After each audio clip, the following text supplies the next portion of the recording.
Bringing you the very latest from across the nation and around the world. This is your Primetime News Bulletin. A very good evening. I'm Shane Silva. I'm Sonali Wanigabaduge. We start off first with a look at the stories making headlines tonight. President instructs authorities to release 2 Jaffna University undergraduates if their parents take responsibility. 46 homes in the War Heroes village in Ipalogama damaged by strong winds. 5 children hospitalized. The Commonwealth Secretariat says General Secretary Kamalesh Sharma has not made any statement regarding Sri Lanka hosting the Chogam in 2013. And Forbes magazine places His Eminence Malcolm Cardinal Ranjit among 19 cardinals who could be elected to head the Catholic Church. On to the news in detail. Commonwealth Secretary General Kamalesh Sharma met with Speaker Chamal Rajapaksa in Parliament today. Kamalesh Sharma and his delegation also toured the parliamentary complex following the meeting. And a lot of very superior legal brain power on these issues available. There had not been international, highlight thing in that.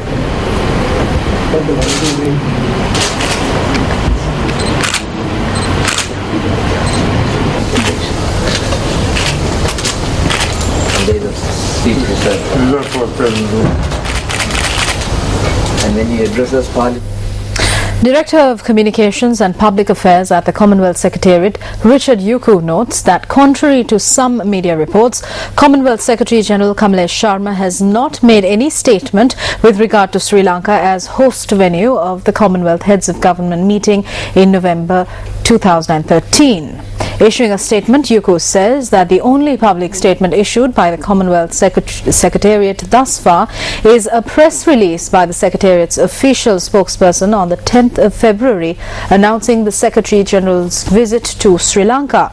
The Secretariat adds that there will be a statement at the end of the Secretary General's visit to Sri Lanka tomorrow.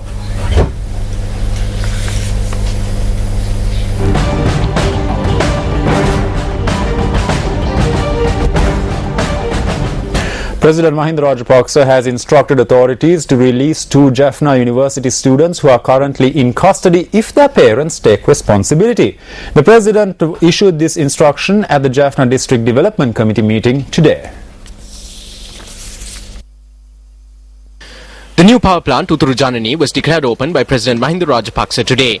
This power plant was constructed under the Mahinda Chintanya program to provide electricity to the entire island by the end of this year. The Ceylon Electricity Board bore an immense cost in order to provide electricity to the Jaffna district, which has been purchasing electricity from the private sector thus far. The CEB says that with the opening of the new power plant, the unit cost of electricity would be 17 rupees and 86 cents. The Utturu Janani power plant, which has a capacity of 24 megawatts, can generate 176 million units of electricity annually. About 3.5 billion rupees were spent on the construction of the power plant, which was constructed using local engineering technology. Subsequent to the opening of the power plant, the President participated in the Jaffna District Development Committee meeting. 2 mothers who attended the meeting noted that their sons were arrested about 2 months ago. ළමයි university යන්නේ ළමයි පාසල් යන්නේ ඉගෙන ගන්න. ඉතින් ඒ කාර්යය ඉටු කරලා පුළුවන්. Children are going to school to study. They should serve the country soon after their studies. රටට වැඩ කරන්න ළමයා හරියට බලා ගන්න. Can you look after your child? Guarantee එක දෙන්න අම්මා දෙනවලු පොලිස්පතිතුමා. මේ ගැරන්ටි එක දෙනවා අම්මා ළමයි බලා ගන්නවා කියලා. එහෙමනම් මේ මොකද්ද නම? என்னுடைய பெயர் சண்முக பிரியா. මගන් அவட்ட ජනමේ ජයන්ත්. සහෙට නිදාස් කරන්න. හෙට ළමයා නිදාස් කරන්න. ரெண்டு பிள்ளைகள். இப்போ உங்களோட பிள்ளைய ஆனா நீங்க நல்ல பிள்ளைகள் நல்ல An English daily reported today that Minister of Power and Energy Pavitra Vanniarachi had pointed out the importance of expediting the construction of the Sampur thermal power plant at a discussion held at Temple Trees yesterday. However, senior electrical engineers say that Sri Lanka will not receive the expected benefits from the construction of the plant. The agreement for the construction of the Sampur power plant was signed by the Ceylon Electricity Board and the Indian National Thermal Power Corporation Limited on the 29th of December 2006. The power plant, which would comprise of two 250 megawatt generators, has a total capacity of 500 megawatts. The three-phase project is to be completed in 2016. Plans were made previously to complete construction in 2010. We hope to complete construction on this plant by 2010 and solve the electricity problem in the country through this power plant in Trincomalee. We made inquiries from the former chairman of the CEB, Professor Vimaladarma Abevikrama, regarding the cause for the delay. Following the agreement between the NTPC and the CEB, steps were taken to establish a joint corporation. At that point, based on several technical problems, we were unable to reach a complete agreement. We were unable to reach an agreement because it was not beneficial to Sri Lanka.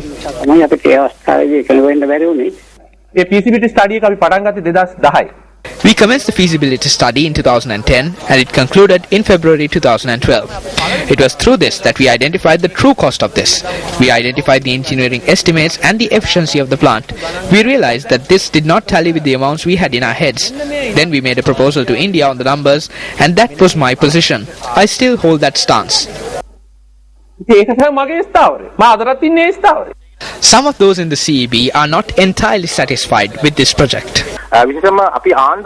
We must specially tell the government that if they are going to ignore the public opinion and the protest of the workers and go ahead with the Sampur power plant's construction, then they must reveal the contents of the agreement signed with India to the country. The harm caused through this agreement will be unbearable in a few years. Senior electrical engineers say that all work on the power plant is being undertaken by Indian labourers. They say that based on the agreement reached, Sri Lankan labourers are not being utilised for the construction of this plant. They opine that it will cost 17 rupees to generate a unit of electricity at this plant. Engineers point out, however, that at present it costs only 13 rupees to generate a unit of electricity at the Norachole power plant. Engineers also say that Sri Lanka will have to purchase electricity generated at the Sampur power plant.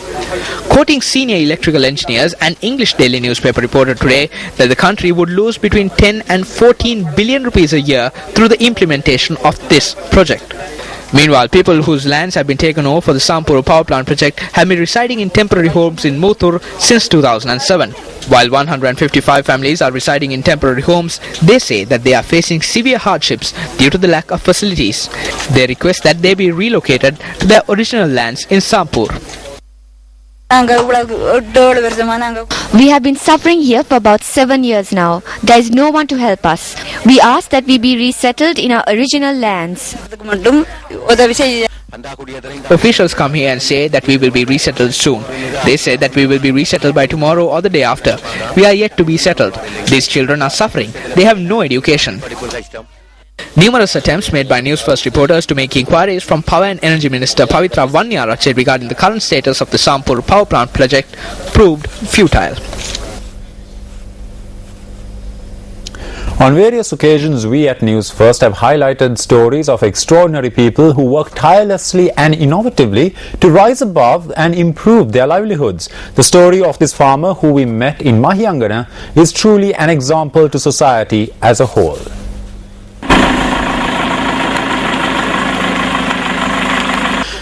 The News First crew in Mahiyangana met this farmer, PGR Kularatna, in the village of Bimmalamulla.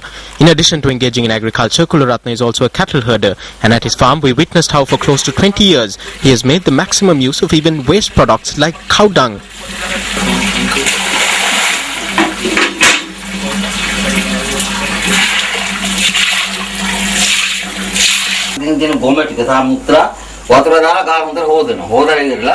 After I take the cattle away, I wash the dung with the urine. Then I place it along this drain every day. There I liquidize it by adding equal parts of water.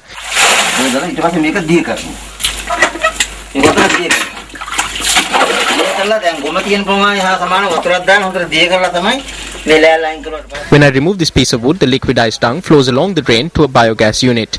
Then the gas is produced from inside there.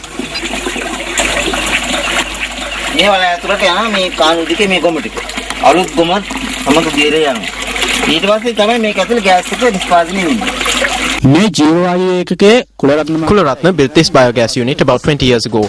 Even today, Kularatna uses the gas produced by this unit for all his kitchen needs. The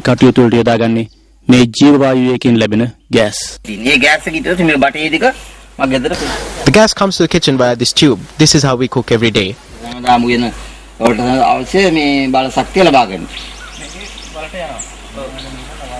Kularatna uses the wastewater produced by the gas production unit as fertilizer for his 2-acre cultivation.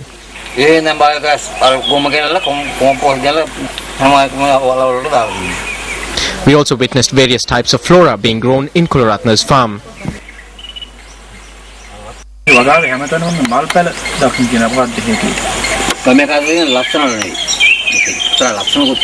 I have not done this for beautification. It is a pesticide. It is a small trap for preventing pests from harming my crops. Insects are drawn to the yellow flowers and take their nourishment from there.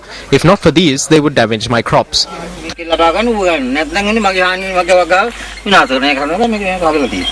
Kularatna's work ethic and the fact that he is not dependent on anyone else truly makes him a glowing example of a self-sustaining, eco-friendly human being who is striving to achieve a zero carbon footprint. News First highlights several problems faced by the people since the beginning of February. The breakdown of a dam in the Mahaweli scheme inundates farmlands in Sirimangalapura, Neelapola, Somapura and Dehiwatta. Threat of wild elephant incursions in Alakolavawa, Sirigurumulla in Sigiriya. Wall of the Kulekhada reservoir in Galimbinruava collapses on 3 occasions. Over 100 acres of farmland destroyed. Scavenger fish harm freshwater ecosystems.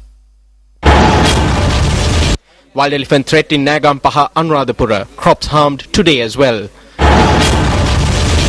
Paddy fields in Parakumpura, Kirimatia and Madirigiriya inundated for the 3rd time by excess water released from reservoirs.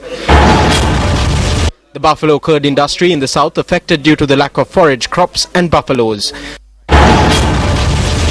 Culverts in the villages of Dambagalla and Mahabadda in Monragala on the edge of destruction. Several shortcomings in the village of Semmanduluwa and its Dhamma school in Puttalam. When will the authorities turn their attention towards these problems which are bound to people's lives? On to another headline-making story on tonight's news. An unidentified group has stolen 10 million rupees from the owner of a foreign currency exchange centre in Slave Island. The Colombo Crimes Division stated that a group disguised as police officers had carried out the robbery when the businessman had stepped out of a private bank. The robbers had abducted the driver and the businessman and had abandoned them in the Court Day area. The Colombo Crimes Division has commenced investigations into the incident.